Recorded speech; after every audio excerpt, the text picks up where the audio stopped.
अब मुझे एक सवाल का जवाब दीजिए कि आप इस्लामाबाद के मुंतखब रुकन कौमी असम्बली हैं, आपने पिम्स के मुलाजमीन का मसला हल करा दिया। वो यहाँ पर रोज़ाना मुजाहरा करते थे, हम उनके मुजाहरे को कवर करते थे। ये सरकारी मुलाजमीन का मामला आप क्यों नहीं तय करवा सके और आपने ये इस्लामाबाद को मैदान जंग क्यों बना दिया आज? शुक्रिया हामिद भाई। देखें, सबसे पहले जो आज हुआ वो बड़ा गलत हो, नहीं होना चाहिए। मैं एक सरकारी मुलाजिम का बेटा हूँ, मेरी बहन अभी एक सरकारी मुलाजिम है। आई अंडरस्टैंड जो तकलीफ से गुजर रहे हैं सरकारी मुलाजिम, और वो बड़ी जायज़ बात कर रहे हैं, कोई नाजायज़ बात भी नहीं कर रहे। असल में पिम्स के साथ जो आपने बात की, आपने देखा वो पहले भी प्रोटेस्ट करते रहे, वो आते थे प्रोटेस्ट करते थे, चले जाए, हमने उनको इंगेज किया और अल्हम्दुलिल्लाह वो मसला हल हो गया। इनके साथ भी बहुत एंगेजमेंट्स हुई हैं, ये नहीं कि नहीं एंगेजमेंट्स हुई हैं। ये आज से एहतजाज नहीं कर रहे, पिछले 6 महीने से एहतजाज कर रहे हैं, और फिर 2 या मंडे वाले दिन काफ़ी हद तक मामलात हल हो गए थे।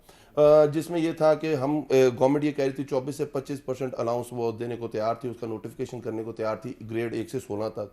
फिर ये बात टारगेट थोड़ा मूव हो गया और वो फिर 22 ग्रेड तक चले गए।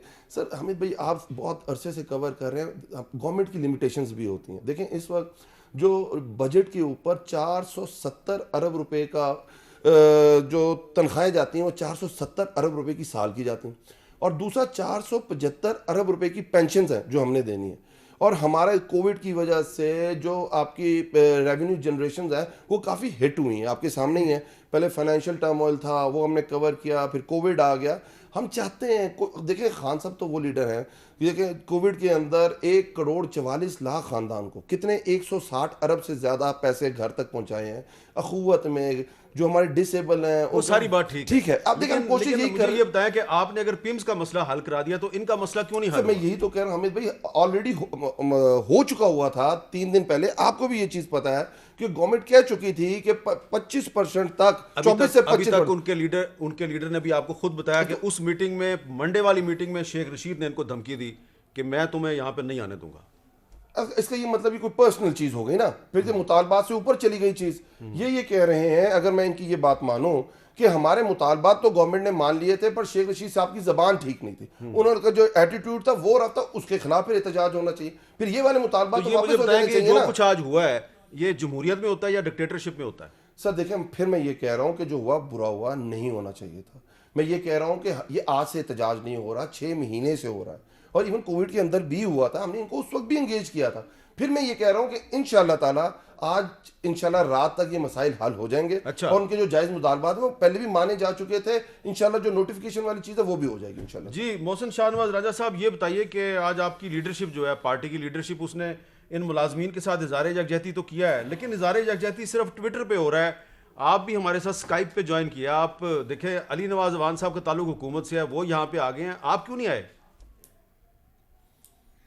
देखिए हामिद साहब, आपको ये तो मालूम है कि रास्ते सारे बंद हैं, जिस तरह के भी ये खुद बता रहे थे मुलाजमीन के नुमाइंदे। तो अगर मैं रास्ते के बीच में ही खड़ा रहता और आपको ये स्काइप की सहूलत मुझे और आपको मुयसर ना होती तो ये उससे भी ज्यादा बुरा होना था। तो मैंने कहा कि मैं रिस्क ना लूं। ठीक तो है। ये तो आपको पता है कि हम आंसू गैस और इन चीजों को आज से नहीं, मैं तो खैर बचपन से देखता आ रहा हूँ। और उसके बाद फिर वुकला की मूवमेंट में तो मैंने अपने हाथों से ये शैल उठा उठा के इसी शराय दस्तूर के ऊपर हमने सब कुछ जो कुछ देखा, आपने भी देखा कि हमें उसमें शेल मारे उस जाते थे, वुकला की वकील दिखा मूवमेंट के में वापस मैंने अली फेंकते नवाज थे। अवान को देखा था ये बाहर। इनको देखा था मैंने, इनका सर भी फटा था उसमें।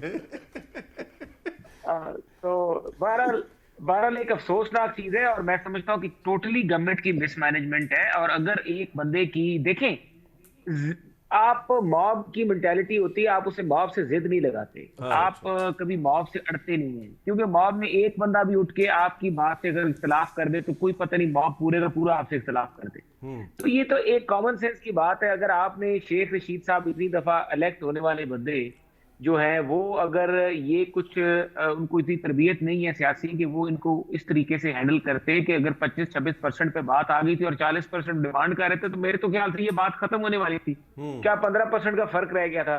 तो वहां पे अगर अपनी गुफ्तगू को जरा कंट्रोल कर लेते, रिस्ट्रेन कर लेते अपने आप को, और ऐसी तड़ी ना लगाते, क्योंकि आपको पता तो है कि शेख रशीद साहब खुद कहते थे जला दो, मार दो, तबाह कर दो, उखाड़ दो। एक इन्होंने ननकाना में बड़ी मशहूर तकरीर की थी धरने के दौरान। तो ये शेख रशीद साहब का मकाफाते अमल भी है।